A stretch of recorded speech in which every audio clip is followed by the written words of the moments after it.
ದಿವ್ಯ ಜ್ಯೋತಿ ಕಾರ್ಖಾನೆಯವರಿಗೆ ಒಂದು ಮನವಿಯನ್ನು ಮಾಡ್ತಾ ಇದ್ದೀವಿ, ಎಚ್ಚರಿಕೆ ಕೂಡ ಕೊಡ್ತಾ ಇದ್ದೀವಿ. ಯಾಕಂದರೆ ಅಲ್ಲಿ ಇಟ್ಟಂಗಳ್ಳೆ ಫ್ಯಾಕ್ಟ್ರಿಯನ್ನು ಹಾಕಿದ್ದೀರಿ, ವಿಪರೀತ ಧೂಳವನ್ನು ಎಬ್ಬಿಸಿದ್ದೀರಿ. ನಿಮಗೆ ಪೊಲ್ಯೂಷನ್ ಬೋರ್ಡ್ನವರು ಒಂದು ನಿಯಮವನ್ನು ಕೊಟ್ಟಿರ್ತಾರೆ, ಆ ನಿಯಮವನ್ನು ಉಲ್ಲಂಘನೆ ಮಾಡಿರ್ತೀರಿ. ಯಾಕಂದರೆ ತುಂಬ ಧೂಳವನ್ನು, ಜೋಳ ಬೆಳಿತೀವಿ, ರೈತರಲ್ಲಿ ಮೆಕ್ಕೆಜೋಳ ಬೆಳಿತೀವಿ, ಜೋಳ ಬೆಳಿತೀವಿ, ಸಜ್ಜೆ ಬೆಳಿತೀವಿ, ತೊಗರಿ ಬೆಳಿತೀವಿ, ಹಲವಾರು ಬೆಳೆಗಳನ್ನು ಬೆಳೆದಂಥ ರೈತರಿಗೆ ತುಂಬ ನಷ್ಟ ಮಾಡ್ತಾಯಿದ್ದೀರಿ.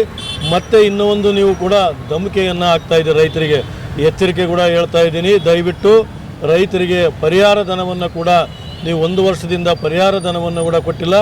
ಕೊಡಲಿದ್ರೆ ಇದರ ಪರಿಣಾಮ ನೀವು ಎದುರಿಸಬೇಕಾಗುತ್ತೆ. ದಯವಿಟ್ಟು ರೈತರ ಬಗ್ಗೆ ಹಗುರವಾಗಿ ಮಾತಾಡಿದರೆ ಮಾತ್ರ ರೈತ ಸಂಘ ಯಾವುದೇ ಕಾರಣಕ್ಕೆ ಸುಮ್ಮನೆ ಇರೋದಿಲ್ಲ ಅಂತ ಹೇಳಕ್ಕೆ ಇಚ್ಛೆ ಪಡ್ತಾ ಇದ್ದೀನಿ.